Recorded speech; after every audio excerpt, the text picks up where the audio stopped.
Facial hair एक ऐसी डरावनी प्रॉब्लम जिससे हम सभी जूझते हैं, क्योंकि भले ही ये हेयर्स ऐसे विजिबल ना हो, लेकिन जैसे ही हम मेकअप करते हैं ये हेयर्स इतनी अच्छी तरीके से विजिबल होते हैं कि जैसे इन हेयर्स के सिवा तो हमारे फेस पे कुछ है ही नहीं। और मेकअप बहुत देर तक टिकता नहीं है इन हेयर्स की वजह से, तो इनको कैसे रिमूव करें? क्या फेशियल वैक्स एक सही ऑप्शन हो सकता है? किसको फेशियल वैक्स नहीं करानी? कौन सी फेशियल वैक्स बेस्ट है?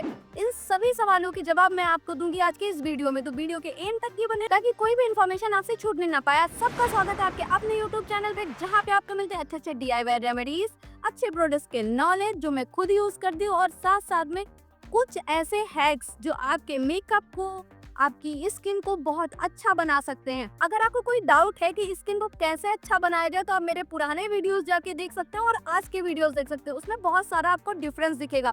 ये मैंने अचीव किया है मेहनत करके, ताकि मैं आपको अच्छे अच्छे सॉल्यूशंस दे पाऊँ जो मैंने खुद पे यूज किए हैं। मेरी स्किन भी डार्क अंडरटोन की है, उसको कैसे ग्लास स्किन बनाना है, कैसे उसको फ्लॉलेस रखना है, इस पे मैंने धीरे धीरे काम किया ताकि मैं आप सबको भी वो सॉल्यूशंस बता पाऊँ। बट आज बात हो रही है फेशियल हेयर्स की, तो आप बात करते हैं सिर्फ और सिर्फ उसी पे, बाकी की बातें हम करेंगे बाद में।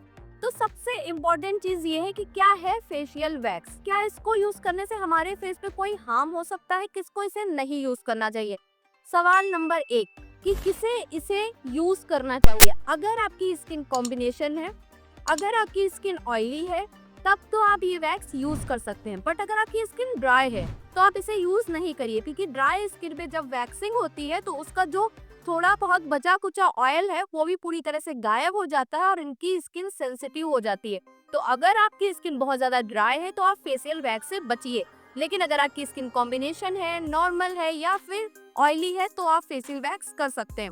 फिर आते हैं एक्ने प्रोन वाले कि अगर मेरे फेस में बहुत सारे पिंपल्स हैं तो क्या मैं फेशियल वैक्स कर सकती हूँ? बिल्कुल भी नहीं, क्योंकि आपकी स्किन ऑलरेडी हार्म है, यानी कि उसको ऑलरेडी चोट लगी हुई है। जब उस पे आप गरम वैक्स अप्लाई करेंगे और उसको पुल करेंगे तो हो सकता है आपकी स्किन की जो कि आसपास की एरिया होगी वो भी बहुत फोर्सफुली खिंचेगी, जिससे आपके और पिंपल्स आ सकते हैं। तो अगर आपकी स्किन एक्ने प्रोन है तो आप इससे पूरी तरह से अवॉइड करें। अब आती है बात एज की, जो कि बहुत इंपॉर्टेंट है। मेरे जो व्यूअर्स हैं वो 16-17 साल के, 15 साल के बच्चे भी हैं, और वो चाहते हैं कि जो भी मैं बताती हूँ क्या वो उसे यूज कर सकते हैं। तो उनका भी सोल्यूशन है मेरे पास।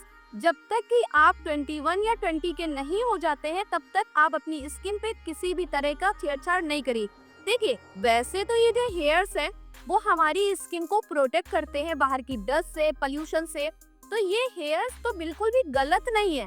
पर क्या होता है कि जो सोसाइटी है, हमें अच्छा दिखने का जो क्रेज है, उसके लिए हमें हेयर्स रिमूव कराने पड़ते हैं। क्योंकि भाई मेरे घर में भी मेरे भाई कह के आते जाओ दाढ़ी मूछ बनवा हो जाती है, तब शर्म तो आती है, no doubt.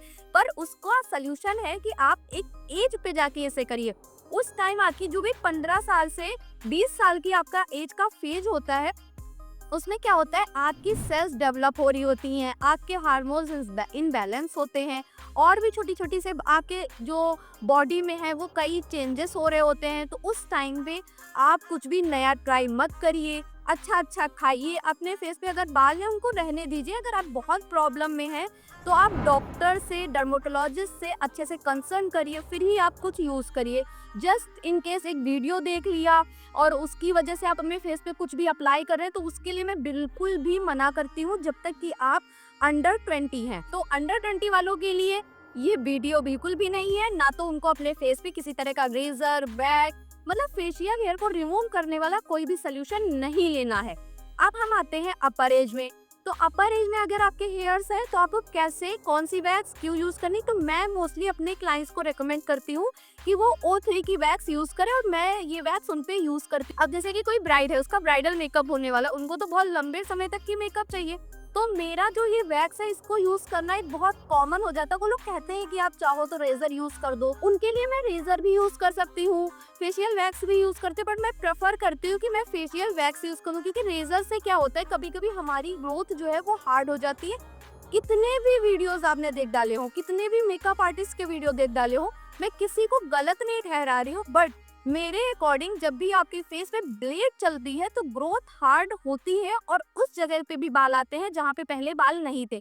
But face wax में क्या होता है, सिर्फ वहीं पे बाल आता है जहाँ पे पहले बाल था, यानी कि उस पोर से बाल हटा और उसी पोर में दोबारा बाल आया जहाँ पे था। इससे ग्रोथ बढ़ने के चांसेस कम हो जाते हैं। मैं एक हैक भी लास्ट में शेयर करूंगी। फेस वैक्स करने के बाद आपको क्या करना चाहिए, मैं ये भी अभी लास्ट में ऐड कर दूंगी। तो ये हो गया आपका फेस वैक्स करने का तरीका। अब मैं दिखाती हूँ कि ये वैक्स बेस्ट क्यों है। देखिए, इसको आपको इतना मेल्ट करना है, जिस तरह से ये मेल्ट है, ये सबसे ये कलरलेस है, तो इसमें कम केमिकल का यूज हुआ है। मैं ये बिल्कुल नहीं कह रही हूँ कि इसमें केमिकल नहीं पड़े, बट कम केमिकल का यूज हुआ है। अब आपको इतनी मात्रा में इसको लेना है और मैं सबसे हल्के बालों में ये लगा रही हूँ ताकि आपको, और बहुत पतला सा दिखे, ऐसे आपको इसको अप्लाई करना है और उसी डायरेक्शन में अप्लाई करना है जिस डायरेक्शन में आपकी हेयर ग्रोथ हुई हो। आप कहीं इधर से भी मत लगाइएगा, उससे हेयर आपका टूट जाता है। ये पूरी तरह से इंस्टेंट ड्राई हो जाती है। इससे थोड़ा पेन भी कम होता है। और आप देखिए, जैसे ऐसे किया इजिली, आप जो देखेंगे बहुत छोटे छोटे से हेयर्स है वो भी पूरी तरह से निकल गए हैं। ये लेके मेरे हाथ में, और ज्यादा इसको पुल नहीं करना पड़ता है। इसमें ग्लिसरीन है, ऑयल्स हैं जो आपकी स्किन में बहुत ज्यादा ड्राइनेस नहीं लाते हैं, जिससे आपका ये थोड़ा सा अनदर वैक्स से बेटर है। तो फेस वैक्स अगर आप करने जा रहे हैं तो आप O3 की ये बीन वैक्स ट्राई कर सकते हैं। ये अच्छी वैक्स है आपके फेस के लिए, अंडर आर्म्स के लिए, बजट फ्रेंडली भी है। ये आपको 200 के अंदर अंदर वैक्स मिल जाती है। एक पैकेट इतना बड़ा होता है, देखिए इतनी सी वैक्स होती है। अगर आप फेस वैक्स करेंगे तो अप्रॉक्स आपका एक पैकेट में 2 बार बहुत इजीली हो जाएगा। मैं आपको बहुत अच्छी एडवाइस देती हूँ, अपने आप फेस वैक्स मत करिएगा, क्योंकि हमें पता नहीं होता है कि ग्रोथ किधर को है। हम देख देख के लगाते हैं तो थोड़ा सा खतरा ज्यादा रहता है। किसी अच्छे टेक्निकल इंसान से ही वैक्सिंग कराइएगा। अब मैं बताऊंगी हैक, जो कि मैंने आपसे प्रॉमिस किया था। वो हैक है ये कि जब भी आप फेस वैक्स करते हैं, कोई भी फेस वैक्स किया हो आपने, तो आप क्या करिए, एक वाटर बॉटल लीजिए जो स्प्रे वाली होती है, उसमें थोड़ा सा वाटर डालिए, थोड़ा सा, अगर आपको सूट करता है तो आप रोज वाटर डालिए और उसमें मिक्स करिए ग्लिसरीन और फिटकरी। ये तीनों चीजें मिक्स कर लीजिए और उसको सेक करके बना के फ्रिज में लगा के रख दीजिए। जब भी आप वैक्स कराते हैं तो अपने फेस पे उसको स्प्रे कर लीजिए। फिटकरी आपकी स्किन को ब्राइट करेगी, जो आपके पोर खुल गए थे उनको पूरी तरह से टाइट कर देगी। रोज आपको हाइड्रेशन देगा, ग्लिसरीन भी आपको हाइड्रेशन देगा, क्योंकि इसमें होता है hyaluronic एसिड, स्किन में ड्राइनेस नहीं होगी। ये सारी चीजें करेंगे, आपकी हेयर ग्रोथ भी धीरे धीरे से कम होने लगेगी।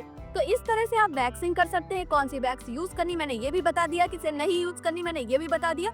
अगर कुछ छूट गया हो, अगर कोई और क्वेरी हो तो प्लीज आप मुझे कमेंट करिए, मैं आते उन कमेंट्स को पढ़ूंगी और जवाब भी दूंगी। थैंक यू सो मच मुझे इतना सारा प्यार देने के लिए, इतनी सारी लाइक्स करने के लिए, कमेंट्स करने के लिए। आप सभी का खूब सारा शुक्रिया। Bye bye.